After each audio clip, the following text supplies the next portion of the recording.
Well, good morning, everybody. Happy Thursday to you. Another edition of Elevating You. I think by now, hopefully, you know the characters at play. Over to the left, that's Mike Mooney.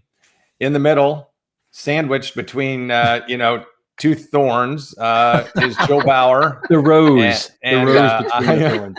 I am Kraig Kann. It's great to be with you guys. Facebook every week, Kann Advisory Group. Well, I say every week, there's always that one week where something happens. Somebody's too busy. We don't have Jill and her 29 million followers, and so we just bag it, or something else happens. But it's really good to be with everybody. And so I'll start with you, Jill. How you doing? What's going on? Good. Good morning, guys. Always nice to see you. I'm back in Pennsylvania today. Supposed to get 8 inches of snow, so it's coming down hard outside. On top of, we had a snowfall earlier this week, so we haven't had much of a winter here in Philly for the last couple of years, so we're making up for it. Let's just say that. But really excited. I did a really cool thing last night with this women's clothing brand called Peach, and I did a Facebook Live, and I invited a lot of their followers to come on over and hang out with us this morning. So hoping we'll see some new names and faces while we do our Thoughtful Thursday chat. There you go. Ooh, Thoughtful Thursday. That's not bad. That could be a final segment to the program as we continue to evolve and add. Love it. By the way, I was talking to my buddy in Chicago last night, and he was talking about the snow, and there was that famous blizzard of '79, which I remember jumping off. I could climb so high on the snow that I could get up on top of the roof of my garage and then jump back down. And it was literally only that far of a jump and slide down when I was a little kid. That's how bad it was. But he was telling me there's more snow there now than they dealt with back then. The temperature's a little bit different, but he was shoveling driveways for neighbors that, were a little bit older and couldn't handle it. And by the time he got done shoveling one person's driveway, he had to go back and redo his own driveway. That's how fast the snow was coming down and how difficult it was. So I know a lot of people, look, I'm going to start and say, prayers to all those people in Texas and in the South, in that region. It's been difficult. If you're with us today, I don't know how you are with the power outages and everything that you're going through, but prayers to you. And, I'm sorry. My son is in the Florida Keys. He flew from St. Louis through Dallas on Sunday. He changed his flight up one day and then into the Keys, flying American Airlines, obviously. And I told him, buddy, you don't realize how lucky you are. Yeah. And if you're an experienced traveler, he would have looked and he would have said, hello, Charlotte, Chicago. Yeah. Can I fly through your hub, Philadelphia, any of those for American Air, anywhere but Dallas? Right. So anyway, all the thoughts to them. And that's that. Yeah. Mike, I was going to just say, what a lot of people don't think about with like states like Texas is, they get some snow. And for people who live in areas that are used to a lot of snow, it's like, oh my gosh, like it's not even that much, but they don't have the infrastructure. They don't have the resources to be prepared for that kind of snowfall, ice, and weather. And that's what's really so devastating. So again, thanks for mentioning that, Kraig, because I've been thinking about those folks a lot. Yeah. So if you're out there, thanks for being here. And maybe if everybody collectively says a prayer on this Facebook thing this morning to those people, we can do some good. Mike, how are you? Yeah, I'm doing great, man. Here in the Carolinas, we're supposed to be up in Pennsylvania, but with the snow that they're getting right now, we decided to scrub it, and I'm gonna reschedule that trip. So I've been here this week being productive. We're getting. Here to Jill's point, fortunately, we're not getting the ice or the snow just yet because our infrastructure is crap. We get a couple of snowflakes and it becomes, I call it the BBB rush. It's the beer, the bread, and the batteries. It's all gone. People just shut it down. So at least you put it in the proper priority order. Sorry, batteries last. I don't know. Well, hey, you got to keep it straight, in there either, right? But we actually talking about Texas. David Ogren has joined us here. He says San Antonio. From the epicenter of Texas, deep freeze. So glad that he's with us and doing well too. Kraig, how about yourself, man? I'm good, man. I'm in Florida. I'm looking outside. I'm not going to rub it into anybody's face. We've had some rough weather for this neck of the woods. A lot colder, it seems like, this year than it's been in other years, and yet I've heard other people say in their area it wasn't as cold or as much snow that they're used to, but it's supposed to hit 80 today, and then it'll be back into the low 60s in a couple of. I mean, it's up and it's down, and the only thing that I hate is, and you'll notice this over the next month, and you probably can tell right now, this is my time of the year when like trees in Florida start blooming and budding. I have a wicked allergy to pollen. And it really affects me. I've got my show on Sirius XM coming up at noon today for 2 hours. Had one last night, and my voice is not at its best. So that's what I deal with. But nobody cares. At least I don't. At least I have power. I don't have 20 feet of snow outside, and I will deal with it. So but you know what? The voice may be cracking, but baby, that face. It's gold. You're fine. Appreciate it. All right. The topic today we'll get to in a moment. The show is Elevating You. And last week, this was our topic du jour, be an impact communicator, not about what you say always, but how you say what you say, which to me also ties into storytelling and the brands that we work for, or the brands that we are, or the businesses that we work for. It's not about telling people what you do. It's how you do it, and how, more importantly, you do it differently than other people. And you have to know your story and the story of the company as well. So your guys' thoughts on that? We did put this out there that we both all felt like communication more important than ever. Jill, your take. Yeah, well, I mean, I think, when the theme last week was sort of based on a comment that a boss of mine had made to me years ago. And he said, you know what, Jill, sometimes it's not what you say, it's how you say it. And I think that, being really mindful of, and I think you can play that two ways, which is what we talked about last week. It's the energy, it's the passion, it's the excitement in which you present things, compared to somebody who might just be sort of, monotone. So it's bringing that energy and excitement to it. But then also it is the storytelling piece. And that's when you really connect with somebody. That's when you can really sort of, not only tell the story of what you're talking about, but tell a story so that the person that you're sharing it with is included in that, so that there is a bigger impact. Yeah. Mike? I love that. And building on that, Jill, from my perspective, I'm a big believer in the power of words and how they can not only inspire people, but then also really bring them closer to, what it is that you're trying to do as a team. So where I was going in that conversation, at least where my mind was, is that there's two ways that we can use the power of words. There's the external as a leader, and thinking about the pronouns that we use. Are you using more words like you need to, you, or is it we should, or I'm seeing this, what should our next steps be? What should we do, right? So the power of words for inclusion. And then the other part of that is the power of words in our own heads, right? And the impact of being an impactful communicator to ourselves and word choice. So I think one of the examples I had used was, when we get up in a day, how often do we look at that long list of things that we have to do? It's the to-do list. Well, what if we flip that and it was really about accomplishment? What if that was, I have so many things to accomplish today? So just little nuances in wordplay can make a big difference in our headspace. And not just a list of what you have to do, but it's also nice at the end of the day to write down what you did. Oh, yeah. And the impact that made. So something else for people to consider. So communication was our big topic last week. Today, we're going to get into something that is really fun, and it allowed me to make a couple of phone calls to some people that I deeply respect. And one of them is I believe, listening in today and will be a future guest on the program. I'll mention his name in just a little bit. But today's topic is the modern resume and presenting the best of you. Now, why did we come up with this topic? We came up with this topic because we all collectively feel like there's a little pressure on us right now. It doesn't matter if you've got a job and it pays well. It doesn't matter if you're on the fence in your current job and you're potentially looking for your next act. It doesn't matter if you're an entrepreneur, a solopreneur, and you're looking for your next client. It doesn't matter if you're on the sideline, furloughed, or without work, looking to try to find that.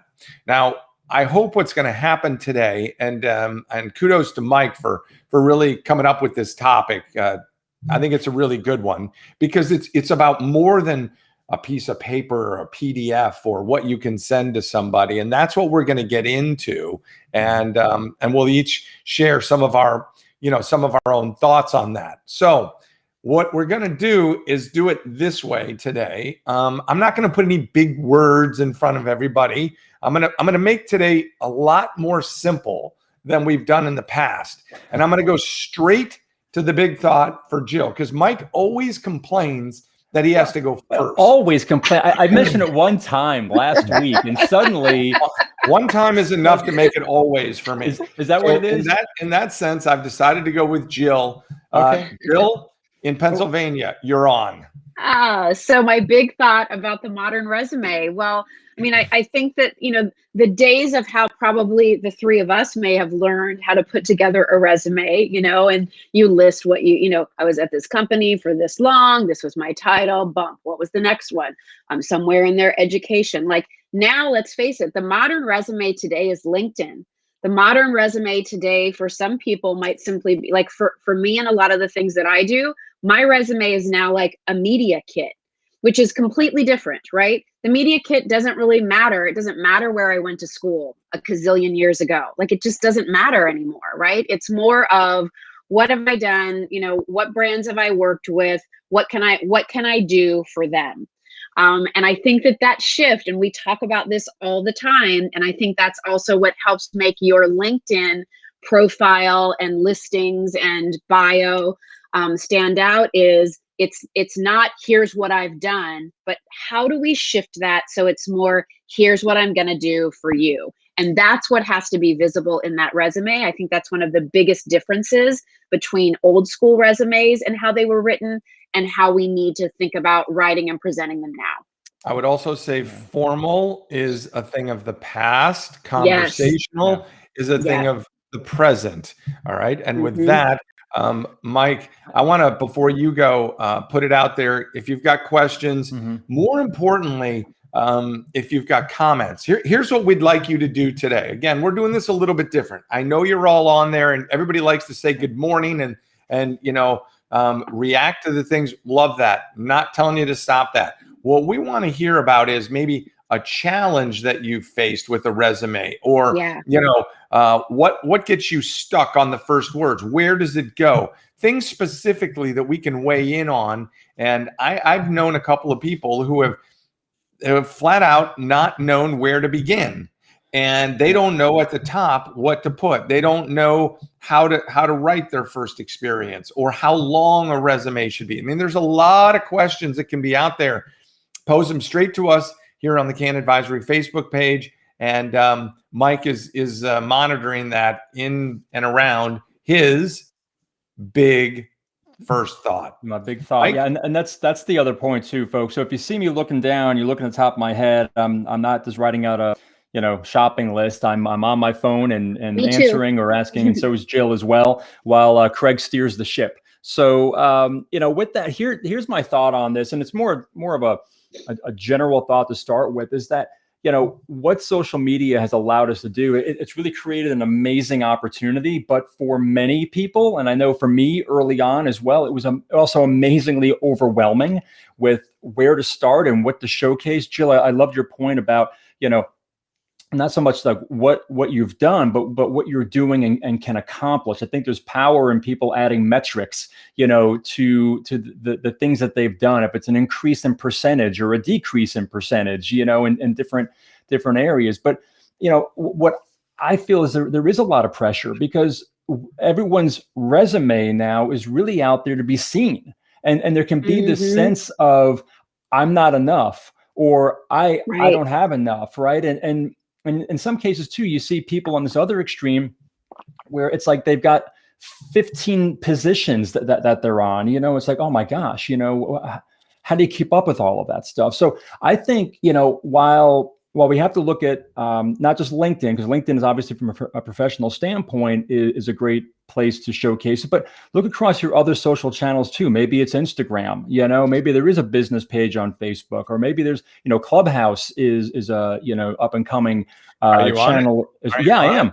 I am too. Yeah, I am too. So, there you so, go.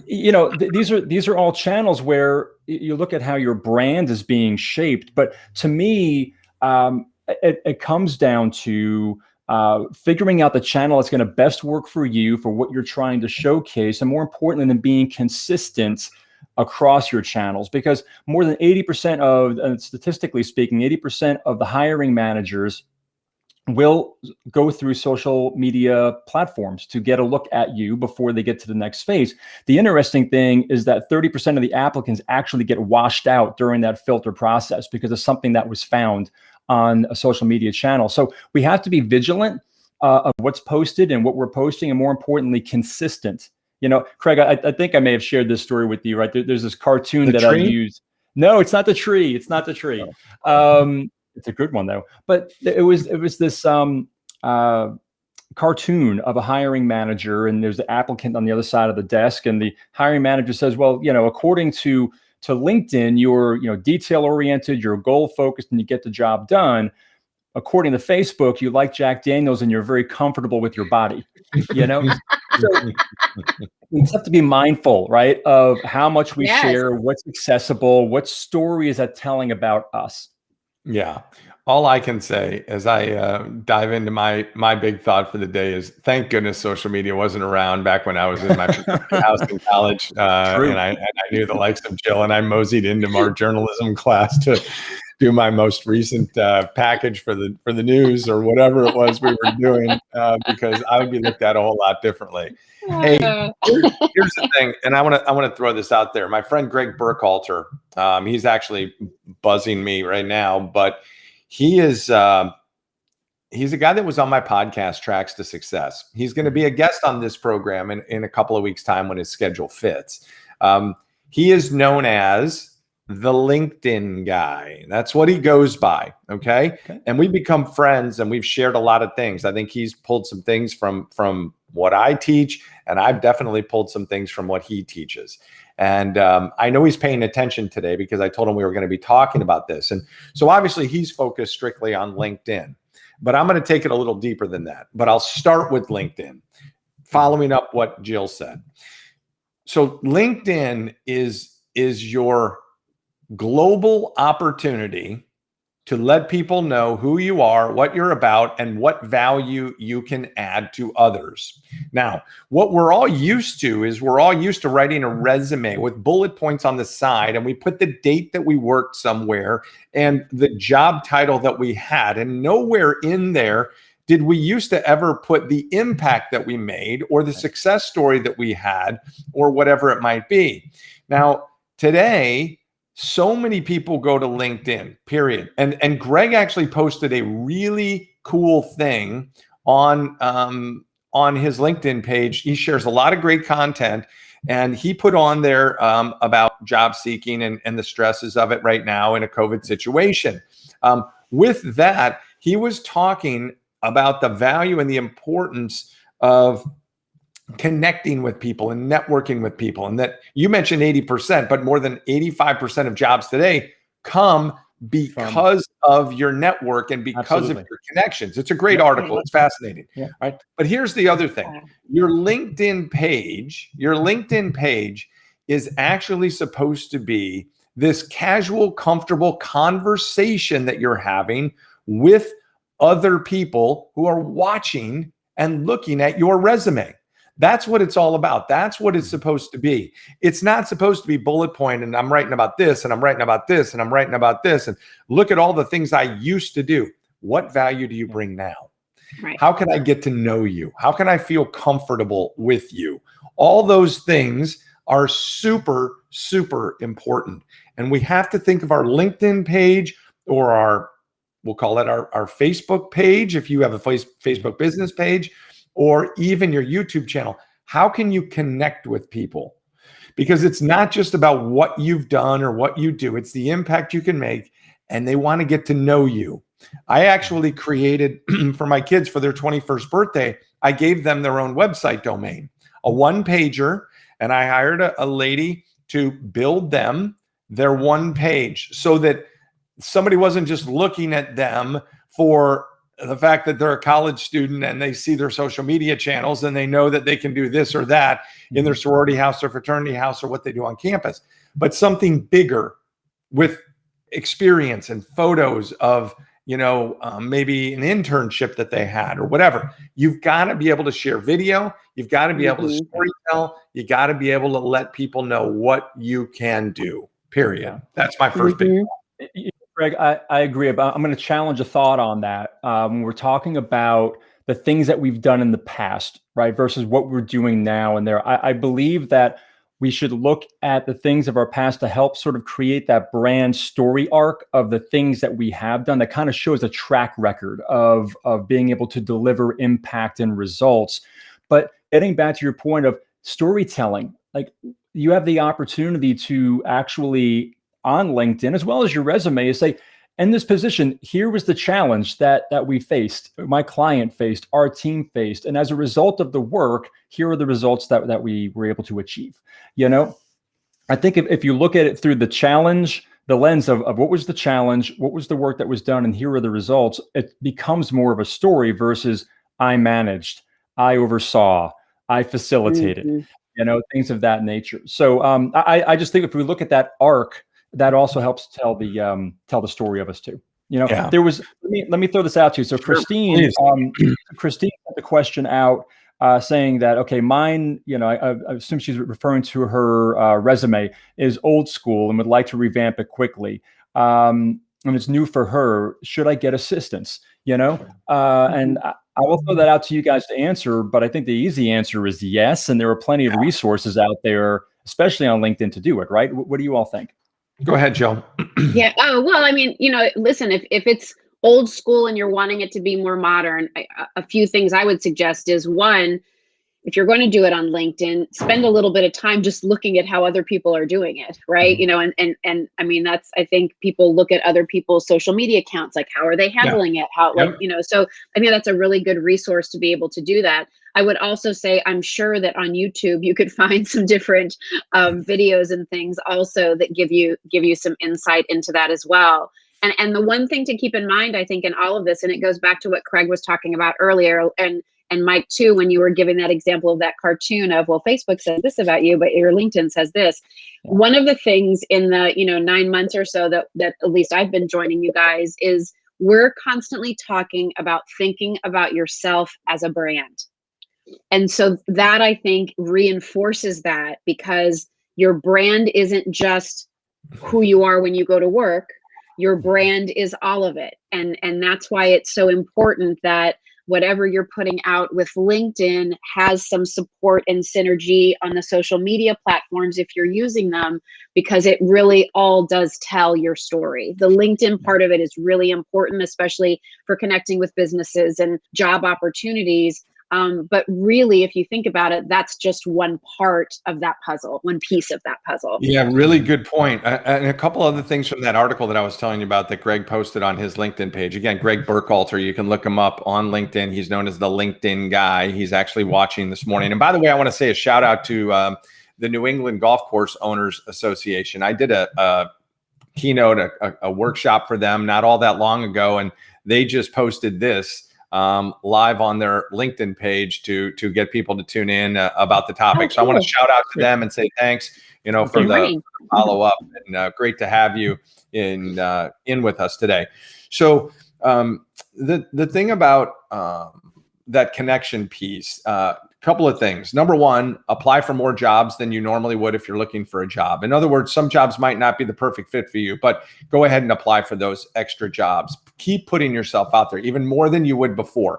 If for nothing else, then more people that can become network people in your little circle. You might learn some things or talk to them about what's going on in the industry. I think that's really important.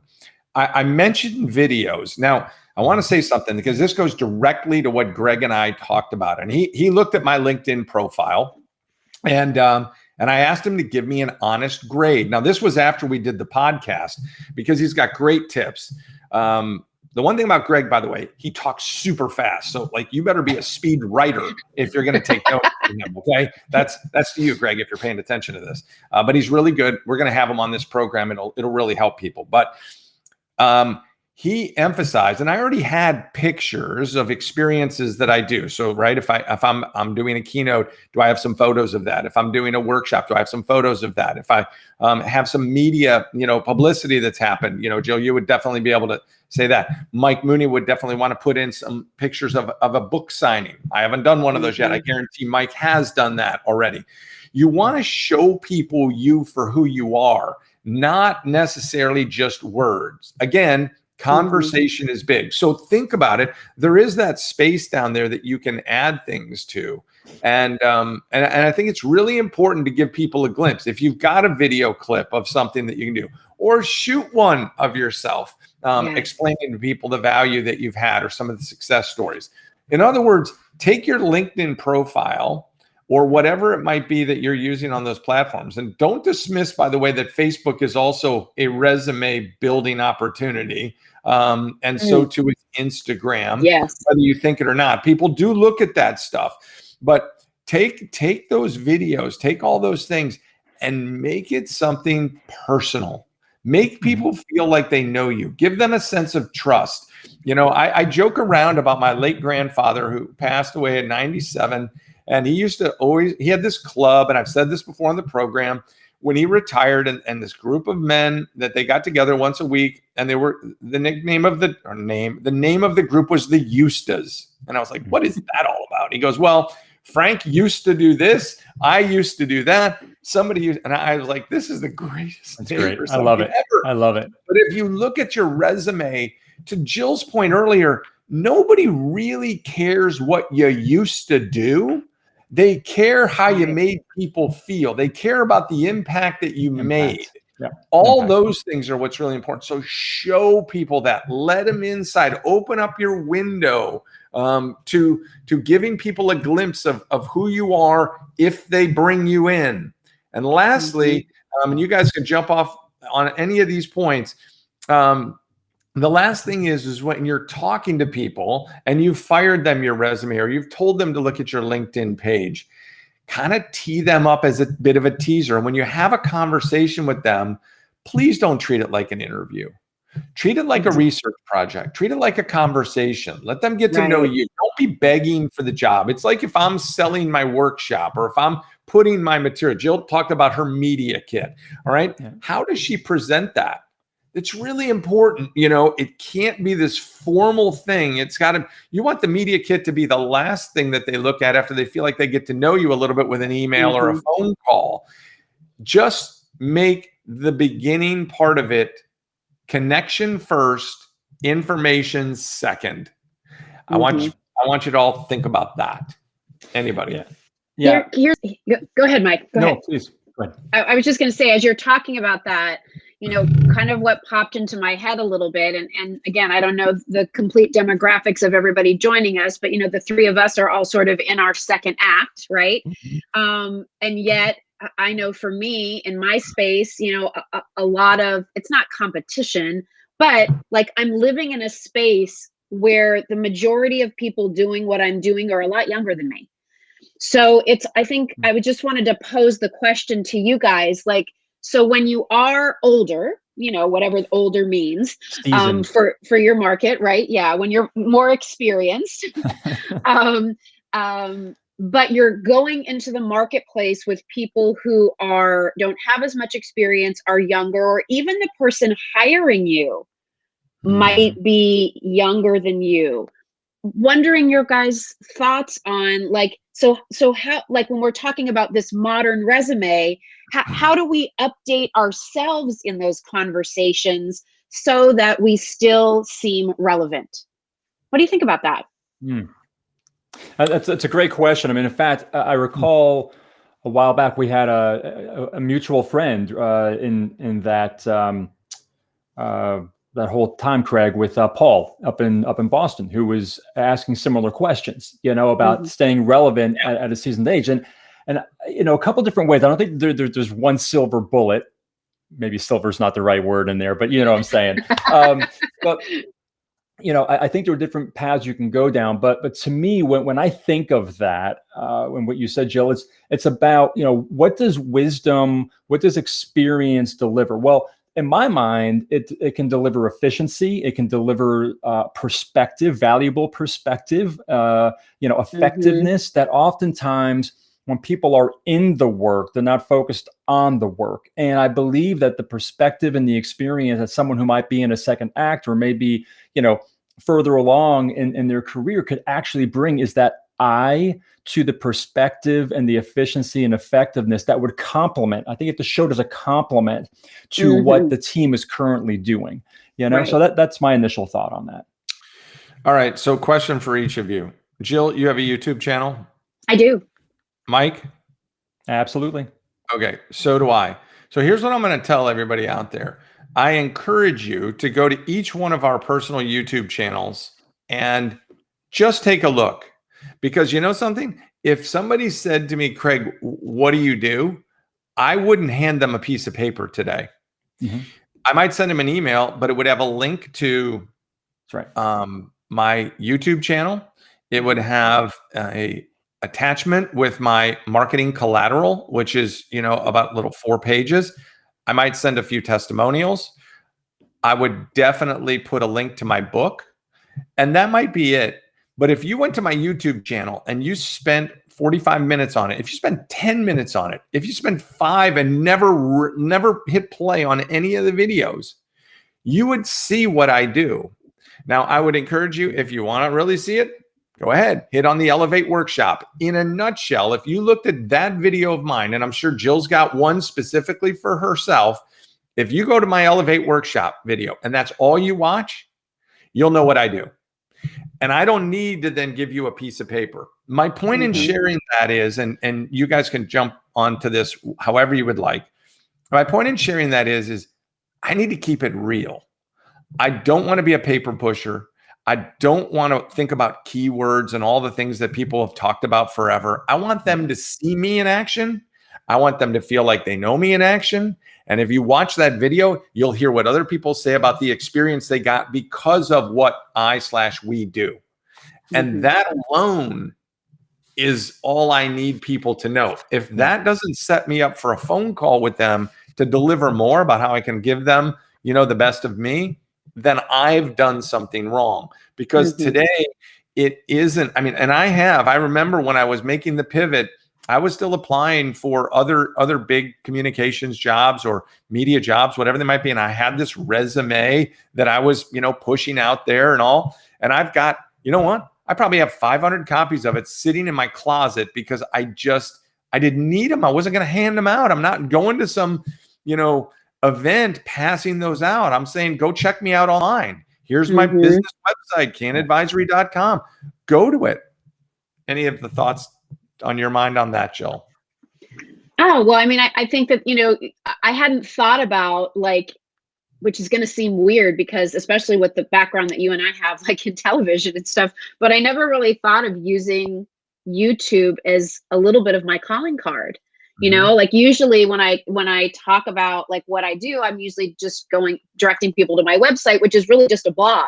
That's going to, it's evolving, but I love the idea. And I think what's important for people to take away from that, whether you're comfortable putting yourself out there in front of the camera or not, is, that you could have a YouTube channel that just sort of, again, tells your personal story. It doesn't have to be about what are the latest hacks or let me, show you how to do this. It really could be something that ties into the theme of what your business is. So if you're a realtor, obviously you have a video on there that's about you, but you could do a couple more on here are things that you need to look for when you're, buying your first house. And that's really nice content that kind of shows that you're really invested in your clients.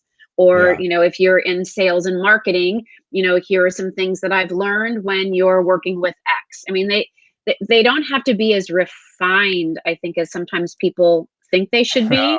No. I mean, it really, back to your original point, Kraig, it's a really great way to have a conversation or feel like people are tuning in to have a conversation with you. So Jill, Yeah. you do glad- Facebook Live as well as anybody I've ever seen do it. You just don't mention Mike and I enough in it. But anyway, when you do it, it's you. Like, I'm seeing what I'm getting from you. I know who I'm getting there. People don't have to be longtime broadcasters or anything of the sort to have that great video resume.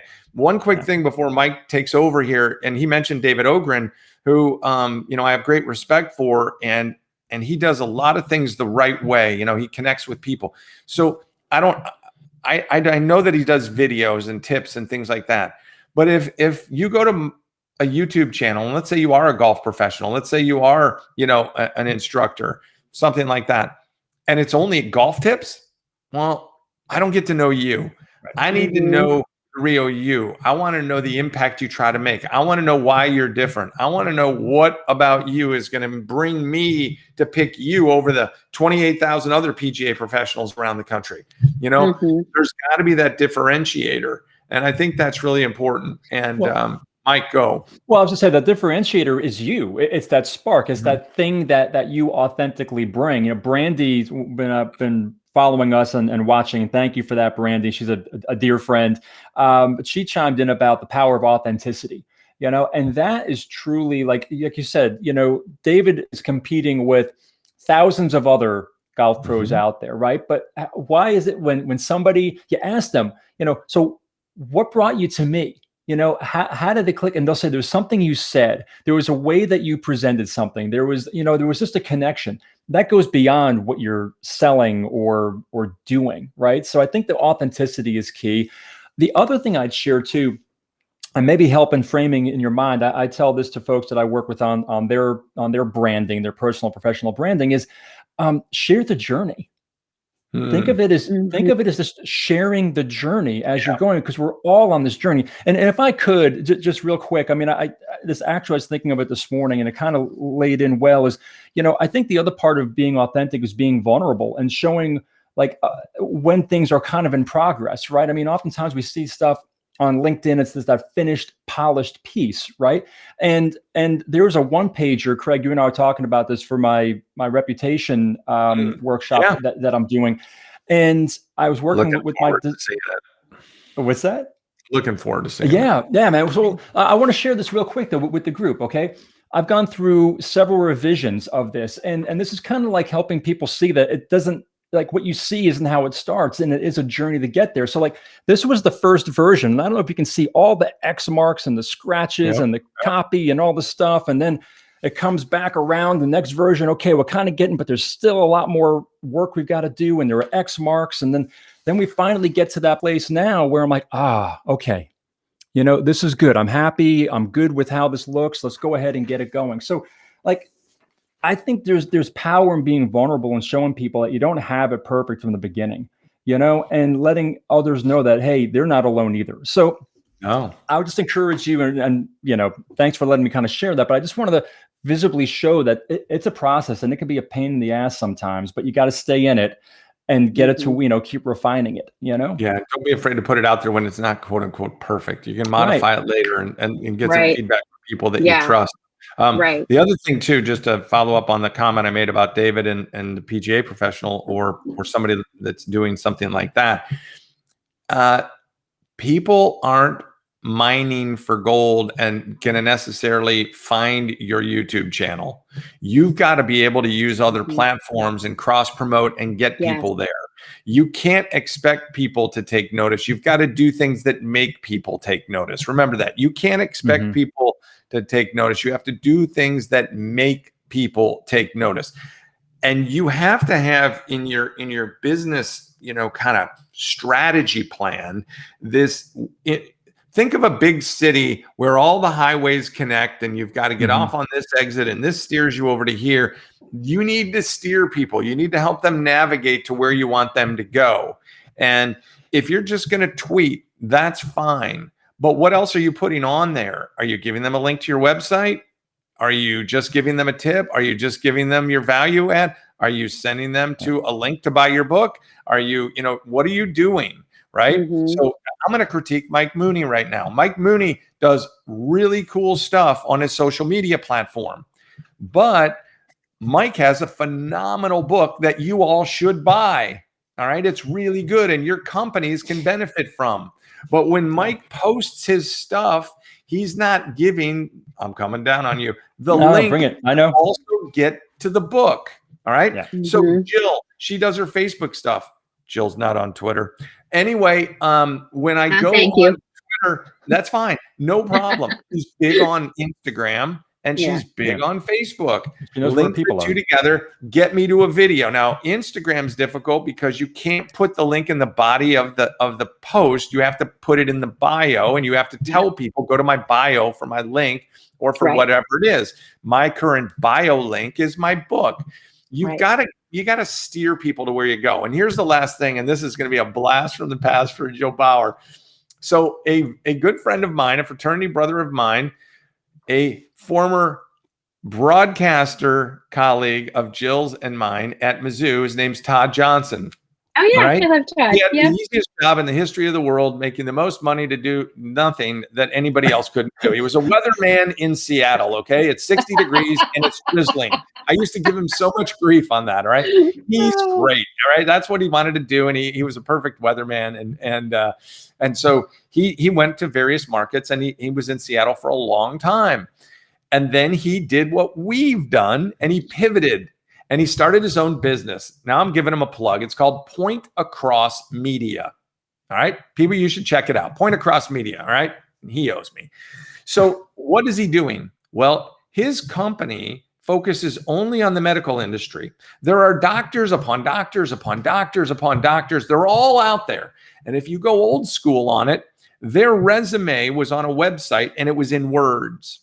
But it wasn't the spoken word. It wasn't the conversation. It wasn't them being authentic, to use Mike's point, and getting their messages across or their points across. So what he does and his company does is they go to medical offices and they sit down all the doctors, nurses, PAs, whatever, that are in the directory that you would go to the website, and next to their name, they now have their personalized 1.5-minute video, because we don't know how to pick a doctor. We pick it off a referral.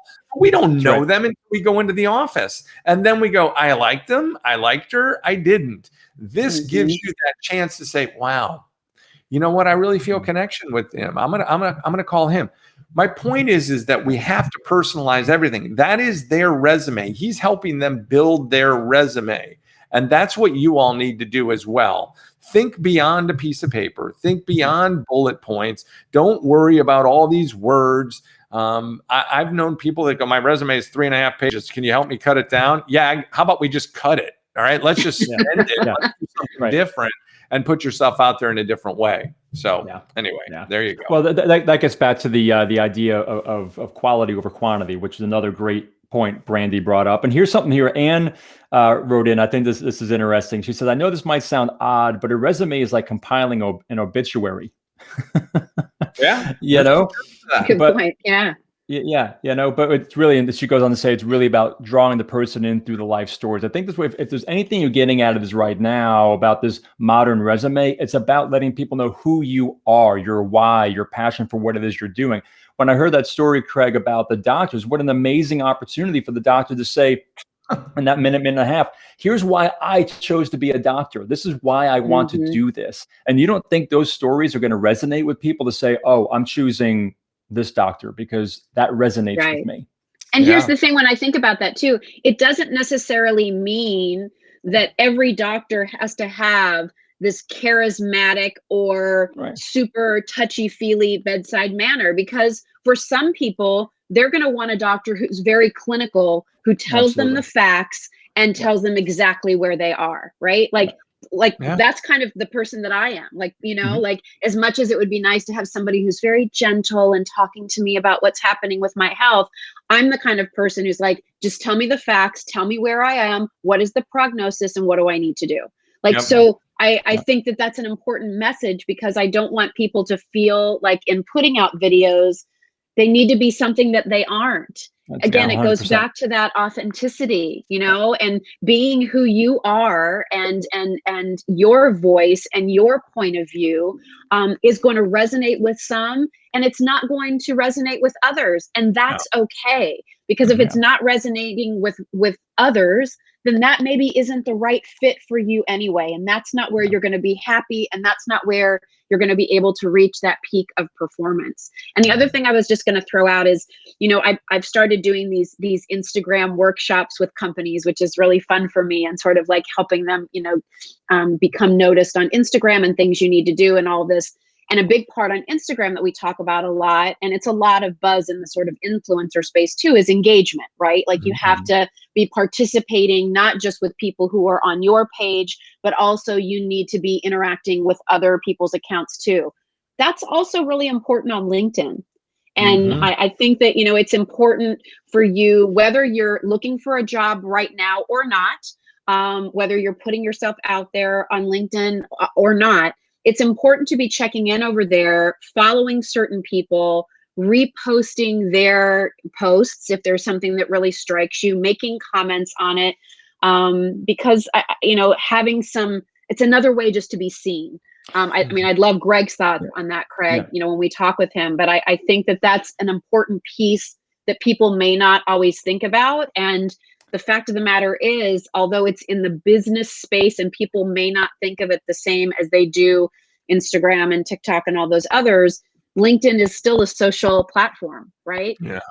So there are things that you need to be doing to nurture that the same way you would do that for growth on the other platforms too. By the way, Jill, that last TikTok video that you posted of yourself is tremendous. I am not on TikTok. Yeah, Please. so Not Everybody yet. keeps Not yet. telling me I should be though. That like I'll get a gazillion followers if I do recipes on TikTok. I don't know. What do you guys think? I don't know. Oh my gosh, that was absolutely hilarious. So, hey, I want to jump back though, just for a hot second to Jill's point. When I've talked to people who are saying, "Hey, Mike, what should I do on LinkedIn and where should I be?" But I don't have anything to say. I don't have content that I'm creating. And what you said there hits right on the head is that, you want to show activity and see what people are doing. I don't know about you, but when somebody reached out to connect with me, I'll go to their LinkedIn, check it out, and I want to see, are they active? What are they doing on there? And it doesn't mean that you've got to be creating content. It could be commenting on somebody else's post because you get that in your news feed anyway. It could be seeing a piece of content, sharing about them, putting your perspective to that as well, and then tagging those people in. So there are little strategies and nuances that you can do to stay active, stay present, and expand, your reach through that. And it doesn't take much time. Again, that gets back to like carving out, if you really want to do this, and here's a thought I want to ask you all, because you can get mired down in all these different channels like we've been talking about. How should people go about identifying or prioritizing the channels that work for them, or they should really focus on, instead of trying to take on 5? Maybe is it better to try to take on 1 or 2 and do them well and then expand? What do you think? If you're going to do something video wise, do it on a platform that you're going to feel comfortable enough doing it. Maybe it is a YouTube channel that you start because your following's not going to be massive at the beginning, and you can actually delete the videos later if you don't like them, and you get better and better and better. But it can be a practice source, and you could actually keep your YouTube channel private and people can't see it, but you're just posting videos to try to build. That would be one thought. Instagram, same thing. One thing I've found too is the Instagram Live gives you an opportunity to not feel like you have to be so scripted or perfect, right? You can just talk at people. I think that's why Jill is so good at what she does when she goes Facebook Live. I mean, I'll pick up my phone and I'll just go, I'm going to check my Facebook. And all of a sudden there's Jill Bauer right in front of my face going, oh my gosh. And I try to can't get away from me. And she doesn't even respond to me. She's just all talking to, everybody and all this stuff, and everybody's saying, hi, Jill. And there's hearts flying up all over the place. And it's like unbelievable. Hearts on fire. It's, the one other thing that I would say to Mike is like, Mike puts out this is for everybody. This is a critique on Mike. Mike puts out these value things, right? Mike, you had that video series that you did recently, which I thought was really, really good.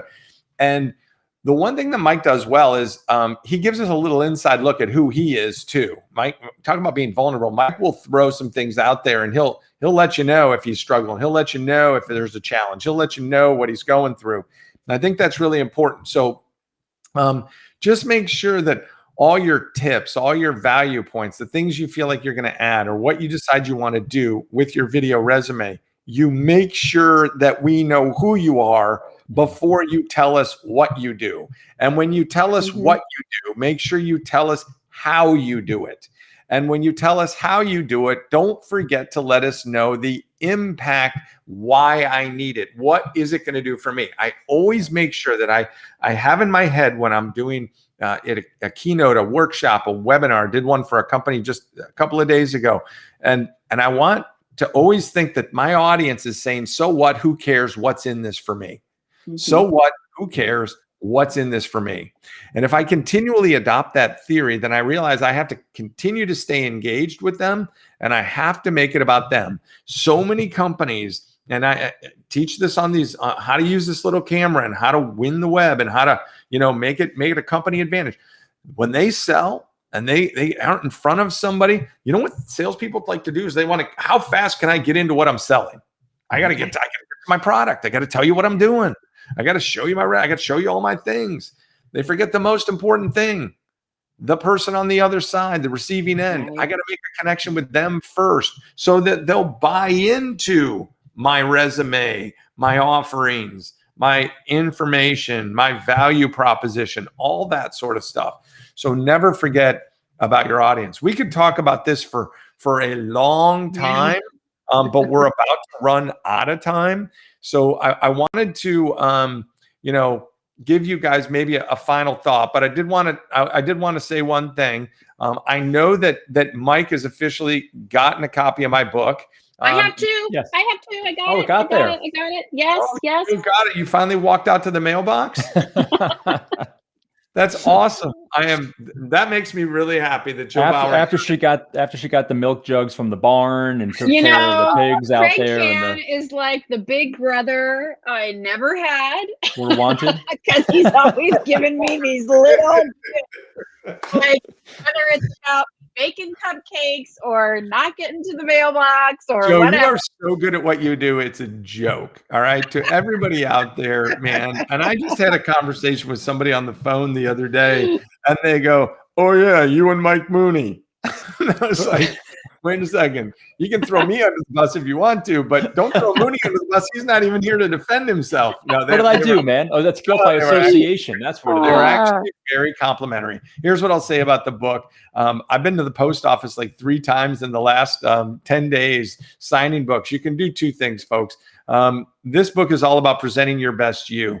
I talk a lot about storytelling, so I share my story as well, but it's strategic communications, it's media coaching, media training, media relations, social media, all of those things that are kind of where I've come from and how it can help you. Is every chapter going to be perfect for you? No, but I guarantee you will learn something, even if media relations is not your thing, about how to put your best self out there and how to get more attention. Thus, the title of the book, Can You Get Our Attention? Standing out with your story, the company, the brand, and all important, you. And I weave my story in there as well. Hopefully Mike's read a couple of pages. You can get it on Amazon, but you can also go to cannadvisory.com and you can hit one of 2 buttons, buy it straight from Amazon or buy it straight from me, and I'll sign it and personalize it, and I'll ship it off, free shipping to you as well. So there's that option.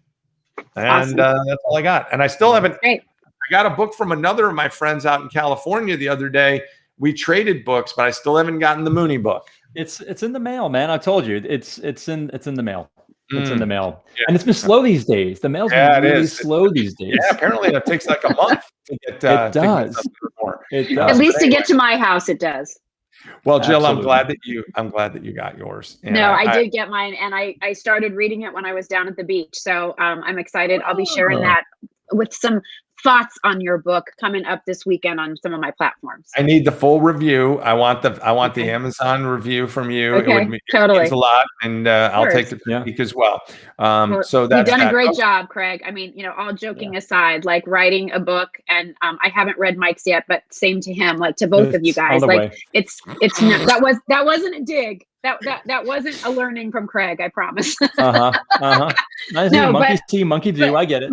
But to both of you, really, like it's no small feat to write a book. I know how many hours and how dedicated you both were, and I really admire you that you had these concepts and you took the time and put the passion into writing them and sharing what you've learned and know with others. I think it's really awesome, and just proud of both of you for that accomplishment. Well, thanks. And we look forward to reading yours, and we do know that it's coming. So that's very cool. So I won't be a read, but you're going to have to learn how to make cupcakes. That's my challenge to you, Kraig Kann. Oh my gosh, that would be so cool. I will do that, and I'll actually put them right here, and I'll show them to you. Now, they might not be edible, but they might look good. And there is a Publix grocery store right across the street, so I could actually come back, and just put them on a plate and, there you go. Do the plating and the whole thing. But no, folks, love to have you buy the book straight from me and sign it. And I'll write something about elevating you as well. So with that, here's our topic next week. All right. And I really like this one too. Roadblocks to success. Roadblocks to success. Mike, that was something that you came up with for this next week. You want to just give people the 30 seconds on it, on where you want to go with this? I'll be honest. I think I was drinking when I put this together, and I don't really recall. No, I'm kidding. I may have been, but I do recall. So I just thought this idea right now of where we are, thinking about getting ahead, elevating, getting to the next level, and oftentimes, and this is just sort of natural for our own psychology and our brain wiring, is we tend to start to focus on the roadblocks instead of looking at the ways that we can overcome them, dig under them, get around them. And that has to do with not only the physical roadblocks that may be in front of us, especially during COVID, but it's also in our headspace too. So I just thought it would be a rich conversation that we could really tap into and get, the people who are listening and watching really come in some of the areas we can all learn from each other, both from in our heads and then what's practically here in front of us. Yeah, no, that's good. There are definitely roadblocks for everybody, and we all deal with that. Jill, I'll give you the final thought, and then we're going to say goodbye for the day. Well, I mean, I thought our conversation today was great. I hope that it sort of maybe gave some people some new things to think about as they're putting themselves out there. Excited to sort of learn more about LinkedIn. I mean, I'll be right there with everybody. I did my LinkedIn profile right after I left QVC. I felt like I just had to get something out there to let people know, like, I was available for work. But now that I've done some things that I feel like can really position me better, I've got to go in and update. And so I think the learning too with LinkedIn is, and any type of presentation of yourself, is always keep it current, right? Yeah. Little things that you're doing, how can you spin that and explain that so that it shows more things that you're able to do for someone else. So, if you all have some time this weekend, might be a great time just to jump into that LinkedIn profile or create one for yourself and start, playing around with that a little bit, just so that you can start getting noticed. I'll leave everybody with this because this just came to my mind. I mentioned Greg Burkhalter. That's 2 G's, by the way, with Greg, G-R-E-G-G, Burkhalter. He was a guest on my podcast, Tracks to Success. Where can you find that? You can download it at Apple, Spotify, TuneIn, Stitcher, all of the places you get your podcast. But you can also go to my YouTube channel, and you'll see all the Tracks to Success podcasts and the video version, and you'll see my conversation with Greg. And you'll gain a lot from it. Trust me. He is a mile a minute. His story is terrific. He pivoted as well at age 50, which is a part of his story. And he knew he was going to have to build a brand for himself. And he thought, you know what, while I'm doing this, I'm going to really dig in and learn all the rest. And now he is the guy. It's a fascinating story. And he gives so many tips. So there's a promo for Greg. And we'll get him on this program at some point. Jill, be safe up there. Thanks, everybody. See you Mike, next week. You as well. Thank you. Appreciate it. Thanks, everyone. Yeah, we really do appreciate it. Thanks for being a part of Elevating You. Spread the word, okay? We want to build this following. And again, when we can get to a point where we can do a webinar for you or a workshop for you, an in-person something for you, we already have the day choreographed. We just need the day, and we need you. All right? Have a wonderful rest of your day. Thanks so much for allowing us to be a part of it. Take care, everybody.